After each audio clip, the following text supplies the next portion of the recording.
आज के इस आयोजन के लिए सबसे पहले तो मैं कृषि महाविद्यालय और बिलासपुर की टीम को बधाई देना चाहता हूँ कि उन लोगों ने ये आयोजन किया। मंचासीन सभी मुख्य रूप से परम श्रद्धेय आनंद जी से, जिसका सानिध्य और आशीर्वाद अभी तक इस विश्वविद्यालय को सर पिछले दिनों से मिलता रहा है। मुझे पूरी उम्मीद है कि आने वाले समय में भी हमें भी आपका पूरा सहयोग और समर्थन मिलता रहेगा। इस बात के लिए मैं सभी से करता हूँ और आपका धन्यवाद करता हूँ। मंचासीन जो फैकल्टीज़ हैं, जैसे डीन्स हैं डॉक्टर एम पी ठाकुर वास्तव जी, बहुत अच्छा अभी उन्होंने आपके सामने बोला, बड़ा मोटिवेशनल लेक्चर, तो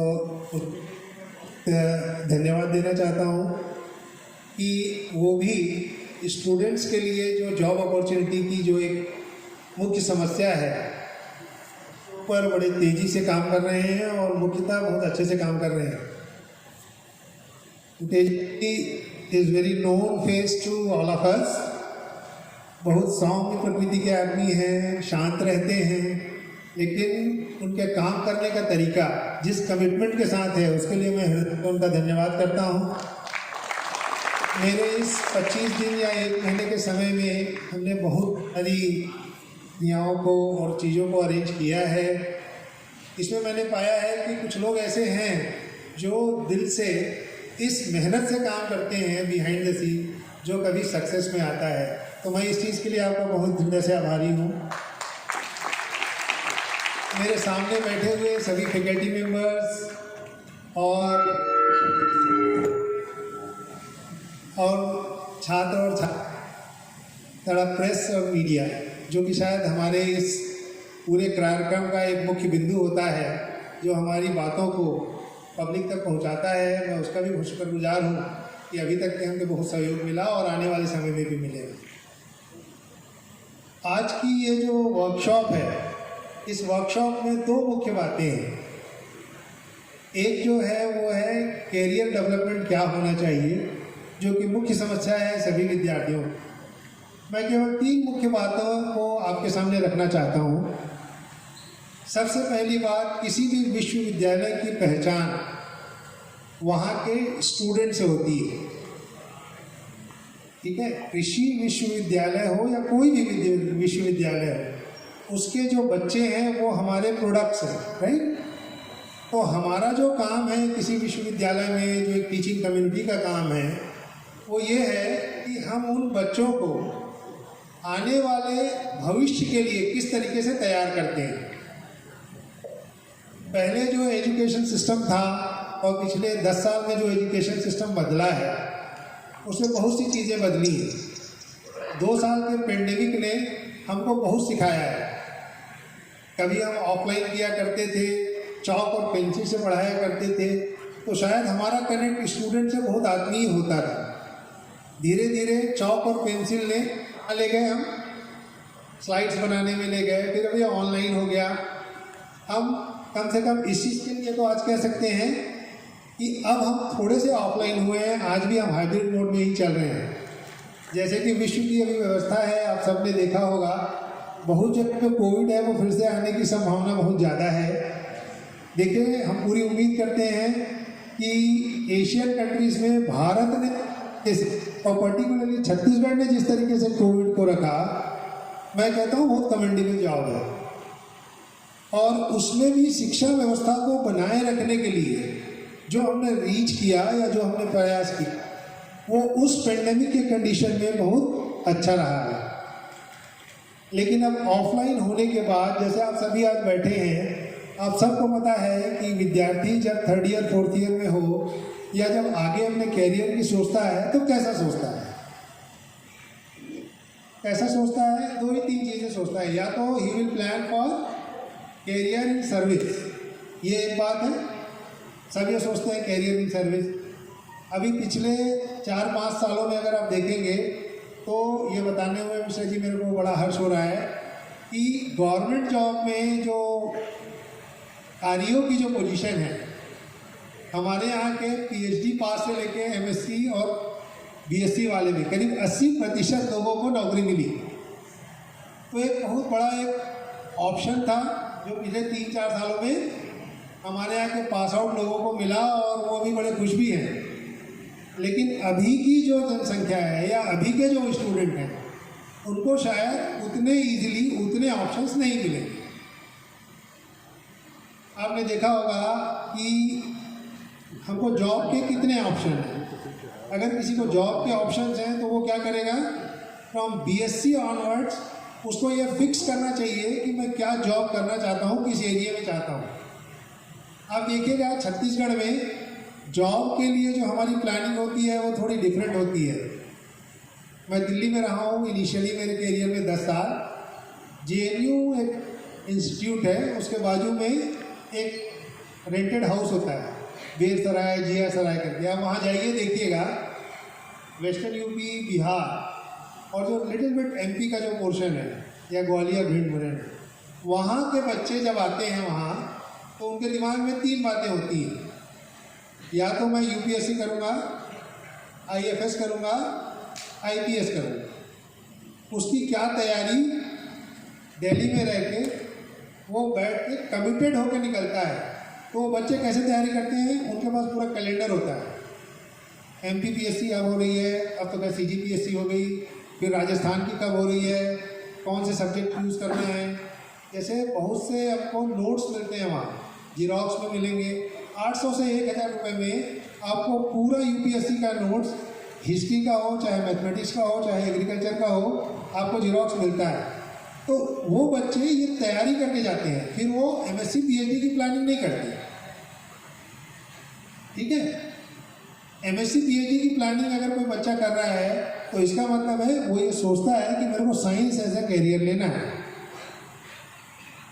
ठीक, तो अगर जॉब की ज़रूरत है, हम जॉब सीकर्स हैं, तो वो एक बात है। जैसे ये 2 दिन की जो पूरी वर्कशॉप है वो उसके बियॉन्ड आपको बताती है।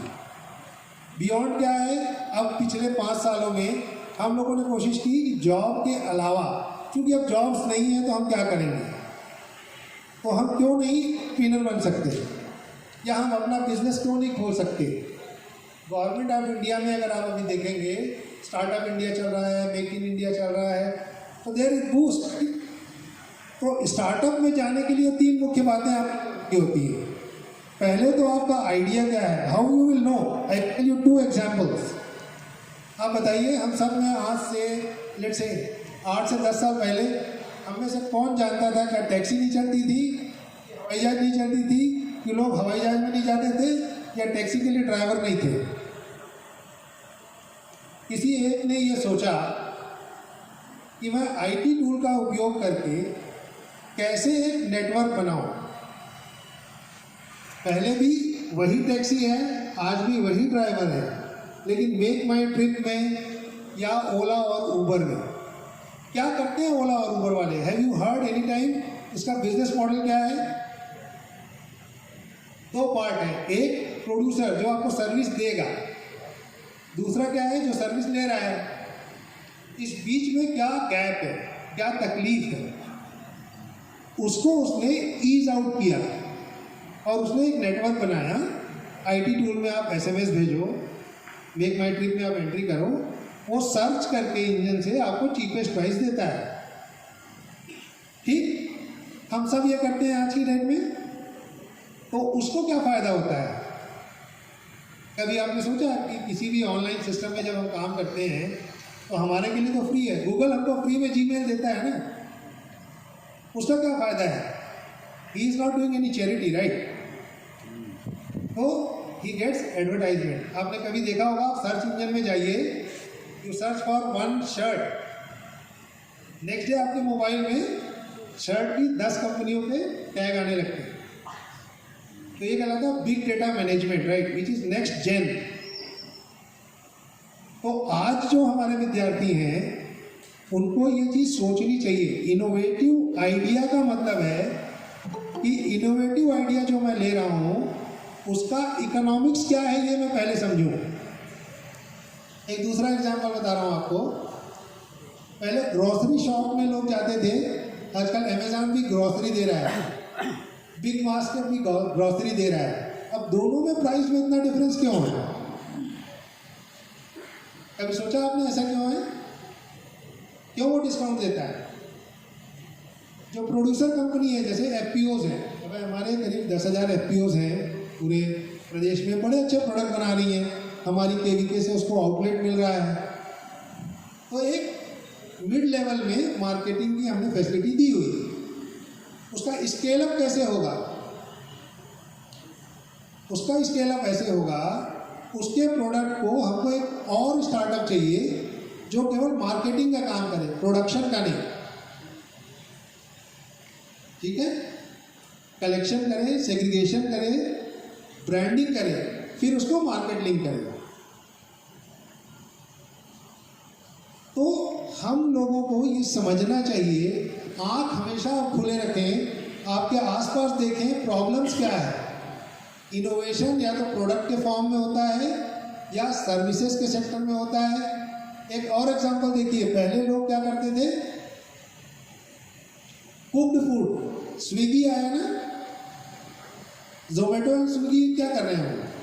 होटल वही है, खाना भी आप वही खा रहे हैं, लाने की सर्विस है उसकी बस। ठीक है, अभी एक और वैसे ही वेब लिंक खाने पीने में चला, वो क्या है, महाराष्ट्र में, मुंबई में जनरली लोग क्या होते हैं, जो ट्रेन में सफ़र करते हैं तो 4 o'clock 5 o'clock दे वेक अप, उनको हेल्थ चाहिए, न्यूट्रिशन चाहिए। तो जर्मिनेटेड मूंग जो होता है या लेट्यूस होता है, उसको जर्मिनेट करके उनने एक पैकिंग बनाई और सुबह 4 बजे उनके घर में वो डिलीवर करते with calculated calorie in it. ठीक है, अब ये करने से उनको फ़ायदा क्या हुआ? जो डब्बे वाले देते हैं वो आज भी दे रहे हैं। फ़ायदा उनको ये हुआ कि जिसको 4 बजे ट्रेन पकड़ना है, वो चाहे मेल हो या फीमेल हो, सुबह 3 बजे उठ के अपने लिए बुकिंग नहीं करेगा, वो वहाँ से लेगा और उसका वो पे करने को तैयार है। तो हम कोई भी सॉल्यूशन अगर आज दे रहे हैं तो हमको ये वे करना पड़ेगा कि उसको पे करने के लिए कोई तैयार है भी कि नहीं है ना? तो ये एक चीज़ है जो हमारे स्टूडेंट को जब वो इनोवेशन करते हैं तो सोचना चाहिए। अभी सोम जी ने भी आप लोगों को ये चीज़ बताई, वो ये बताई कि हमारे सरकार के स्तर पे या यूनिवर्सिटी के स्तर पे हम लोग ये आपको प्रयास कर रहे हैं कि आपको मेंटरिंग कर सकें।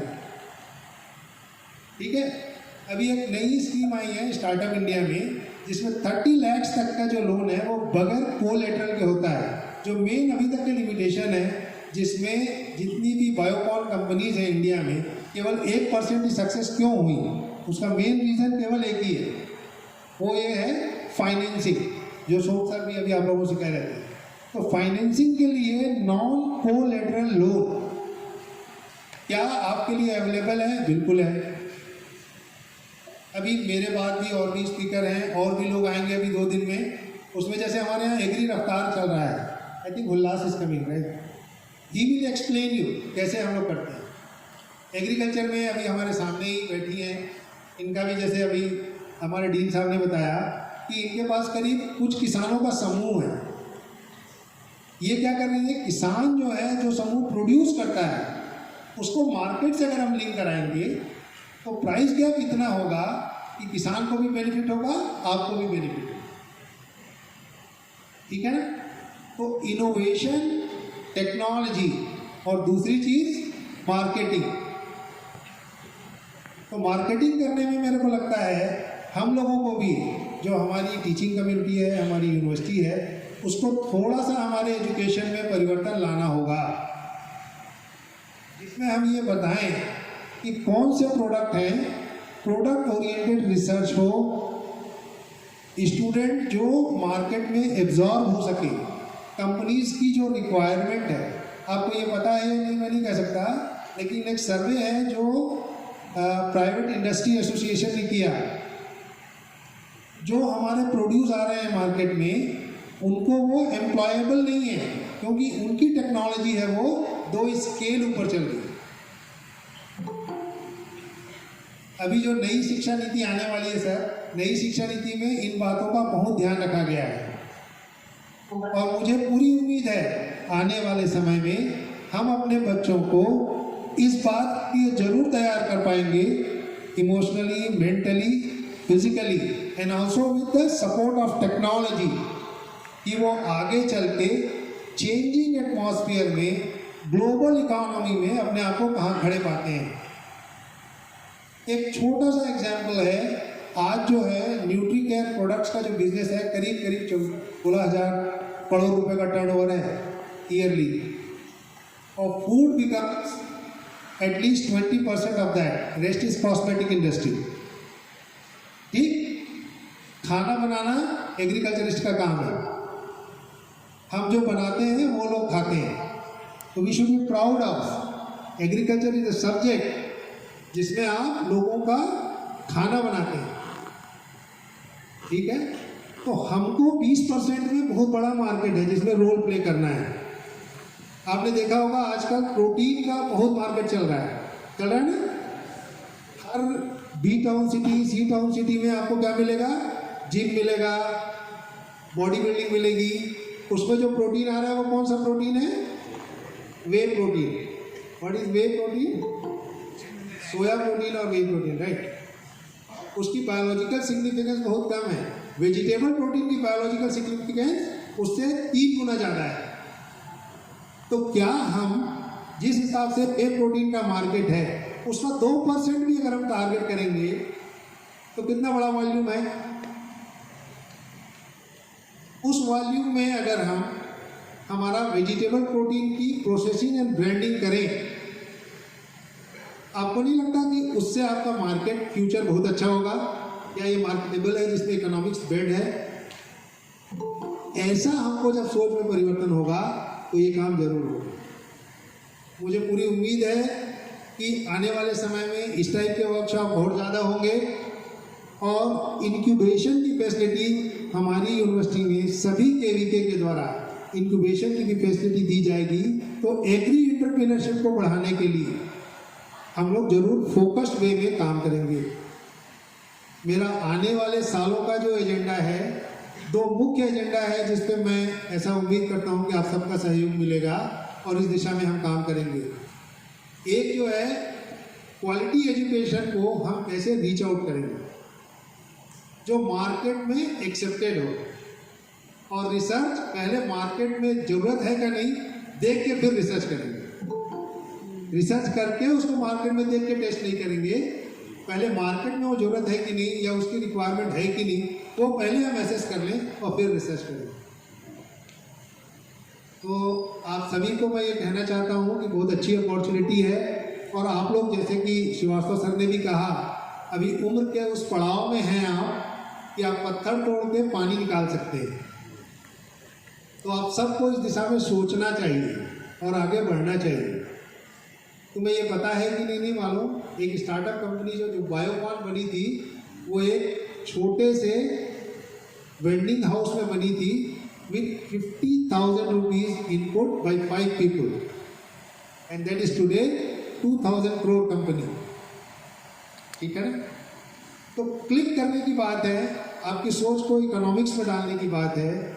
और मुझे तो लगता है कि एग्री एंटरप्रेन्योरशिप में, एग्री स्टार्टअप में अगर मैं एक बात बताऊं तो आप हेल्दी फूड के नाम से एक प्रोडक्ट बना सकते हैं। एक कॉन्सेप्ट है, एक हमारा ही स्टूडेंट है, सर ने भी जैसे अभी बताया था आप लोगों को, आपका बिलासपुर जो भी न्यायधानी के नाम से जाना जाता है, और यहाँ के विद्यार्थियों में सर मैंने देखा है बड़े अच्छे पोटेंशियल हैं। एक सुदीप पार्क जो यहाँ से पढ़ा था, जॉर्जिया यूनिवर्सिटी में है, we are in touch with them. एक अभी सर ने बताया जो जर्मनी में है, going abroad for higher study. If anybody wants, post covid scenario में it is much cheaper, easily available today. आप में से कभी लोगों ने ये सोचा कि हिंदुस्तान के लोग डॉक्टर बनने 20,000 लोग गए यूक्रेन? क्यों गए होंगे 20,000 लोग यूक्रेन? Any guess? इसलिए गए Ukraine, pure economics in it. अपने देश में डॉक्टर बनने के लोग ज़्यादा, खर्चा अगर है 1 करोड़ के आसपास आता है सर। वहाँ जाने में 5 साल में 25 लाख के अंदर you will be a well trained doctor. Why will they not go?